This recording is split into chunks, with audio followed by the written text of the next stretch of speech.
Okay, boys and girls, today we're going to be reading a short story called Miguel in the Middle, and we're going to be doing two things as you read. We're going to be looking at context clues to help us learn unfamiliar words, and we are going to be looking at changes in setting and comparing and contrasting how the setting influences the character.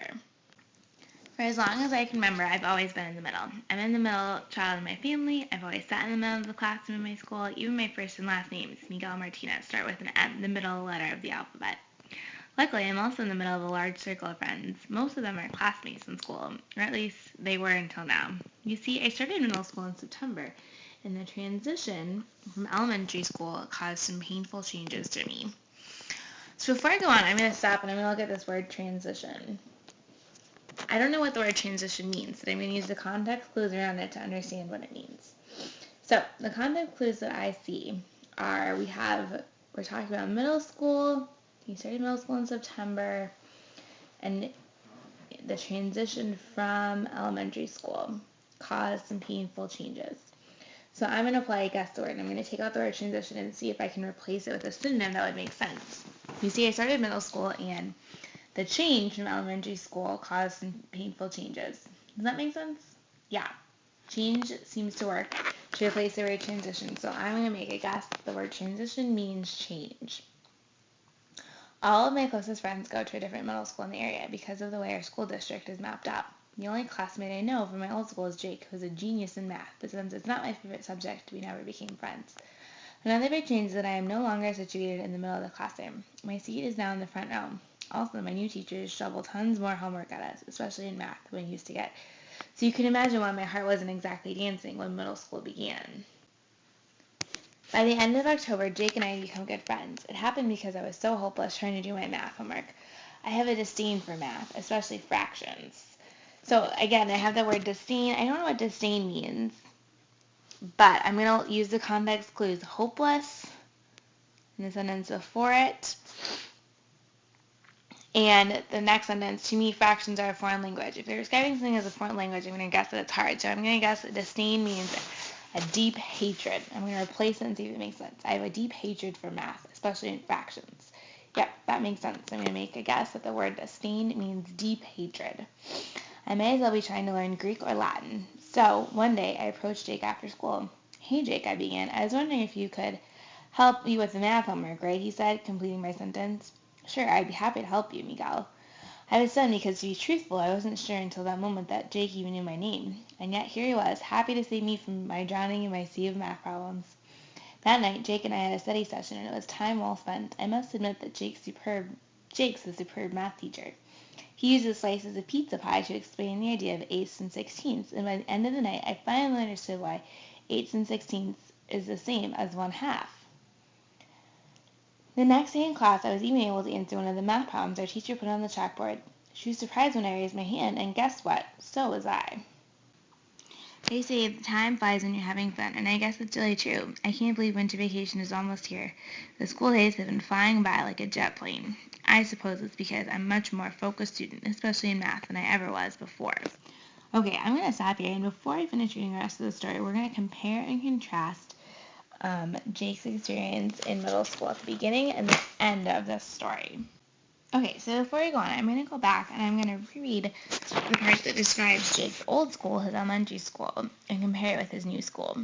So, it says, luckily I'm also in the middle of a large circle of friends. Most of them are classmates in school, well at least they were until now. You see, I started middle school in September, and the transition from elementary school caused some painful changes for me.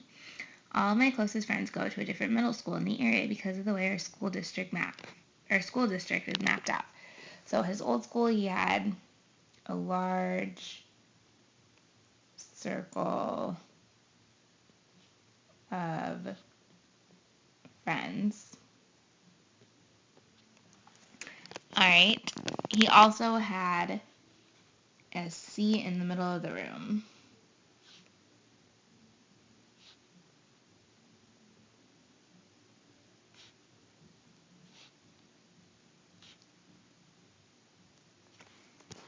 His new school, it says, is that his seat is now in the front row.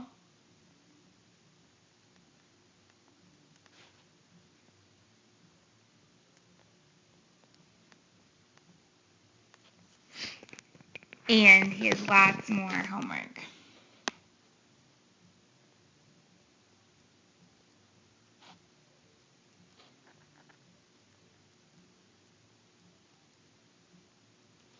The things that have stayed the same between both schools are this boy named Jake is at both schools,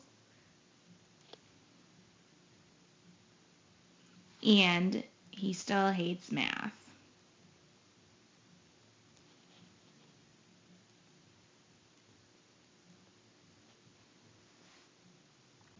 Okay, now I'm going to track how Miguel changes throughout the story. So at the beginning, he isn't excited about middle school.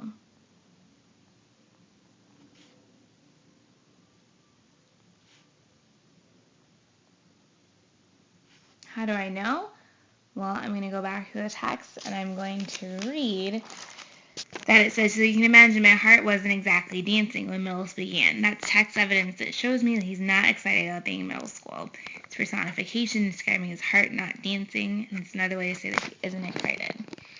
The middle, what happens to Jake in the middle, is he hates math, but he decides to ask Jake for help. So he asks Jake for help. And then I find at the end of the story, if we were to go on and continue, Miguel goes on to say, time flies when you're having fun, and I guess it's really true. I can't believe winter vacation is almost here. The school days have been flying by like a jet plane. I suppose it's because I'm a much more focused student, especially in math, than I ever was before. Until this year, I always looked forward to the prospect of a school break. Now, I actually feel sad that I'll be away from middle school for 2 weeks. So at the end of the story, Miguel has changed.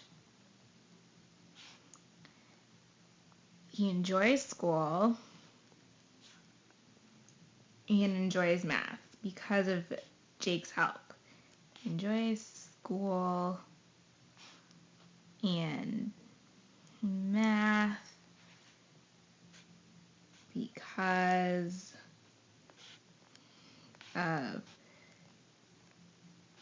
Jake's help. So here I've just tracked the changes that happened to Miguel throughout the stories. In the beginning, he wasn't excited about school. He asked Jake for help, and his interaction with Jake leads to him starting to enjoy school and math, and he's now not waiting for a school break. Instead, he's surprised that a break is already there.